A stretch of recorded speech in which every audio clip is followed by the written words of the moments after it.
RTL. Le Grand Juron, tout de suite, bien sûr, Laurent Gérard, avec la complicité de Jean-Jacques Perroni et bien évidemment Caroline Alexis. Le vendredi, nous parlons des programmes télé passés et à venir. Lundi dernier, France 2 diffusait un documentaire intitulé « La traque des nazis ». Vous l'avez regardé, Jean-Marie Le Pen ? Nine. J'étais trop affairé à réunir mes 500 signatures pour regarder ce genre de programme orienté. Ce sont toujours les mêmes qu'on stigmatise, qu'on diabolise des années après. Même ce pauvre Benoît XVI, à qui l'on reproche, avec la plus grande mauvaise foi, n'est-ce pas, d'avoir été dans les jeunesses hitlériennes. Et alors ? Or, sans le moindre souci de déontologie, la chaîne publique France 2, aux mains d'apatrides levantins, n'est-ce pas, continue son travail de désinformation en cherchant des poux dans la tête de messieurs Eichmann, Goebbels et von Ribbentrop. Quelle tristesse, n'est-ce pas, de revoir les images de ce pauvre Eichmann, paisible touriste uruguayen, se faire saboter ses vacances au soleil. Devant ces images insoutenables, j'ai préféré zapper et regarder le temps des yéyés sur la 3. Je suis passé du temps de Yaya au temps des yéyés. François Bayrou poursuit sa tournée des émissions importantes dans le cadre de sa campagne électorale.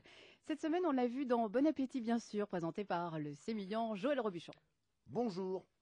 Aujourd'hui, dans Bon Appétit, bien sûr, nous allons cuisiner avec notre chef François Bayrou une spécialité de ta région, François, l'andouille à la béarnaise. Alors, pour les ingrédients, il nous faut une belle andouille. Avec toi, on est servi. On la cuisine. Je crois qu'il faut arrêter la cuisson de l'andouille au bout d'un quart d'heure. Oui, on l'a assez vu l'andouille. Il faut préparer la béarnaise et servir le tout bien chaud, dans un béret. Voilà.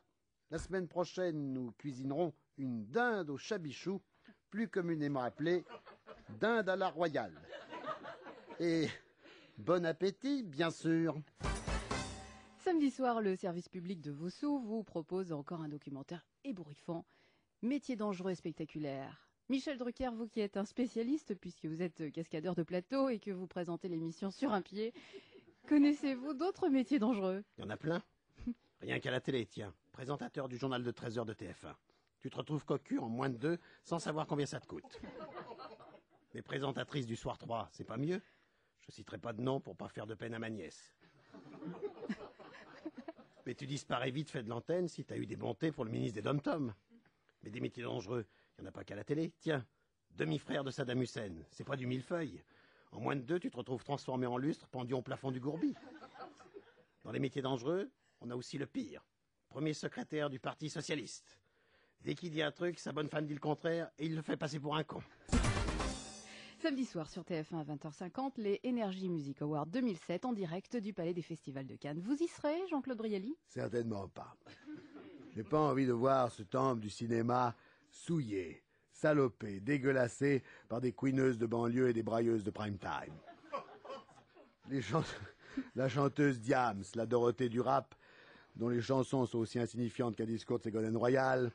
Côté chanteur, on n'est pas gâté non plus. Raphaël, la petite voix flûtée, il est pas mal non plus. Lui, on dirait un castrat qui essaye de faire du rock. Heureusement, on échappe quand même à Cali, l'intermittent de Ségolène, et le désespérant de Lerme qui écrit des chansons avec des noms propres qui sont aussi indigestes que celles de Benabar. Malheureusement, je suis bouleversé. On ne nous a pas épargné Pascal Obispo, mais rassurons-nous. Vu que Paul Naref revient, il va nous débarrasser bientôt de son clone chauve. Et pour terminer, une rubrique que nous retrouverons chaque semaine, les sujets phares que vous pourrez voir dans le 13h de Jean-Pierre Pernaut. À Trempé-le-Brun, dans l'Oise, monsieur Adrien Lausier est rempailleur de chaises. Rien d'étonnant, me direz-vous ? Eh bien si, parce que monsieur Lausier est manchot et il rempaille ses chaises avec les dents. C'est un peu plus cher, bien sûr, mais c'est étonnant. Mais aussi à Prout-sur-Loire, près du Puy, un agriculteur soucieux de protéger la couche d'ozone, a réussi à faire pousser des lentilles qui ne font pas péter. Le Grand Juron.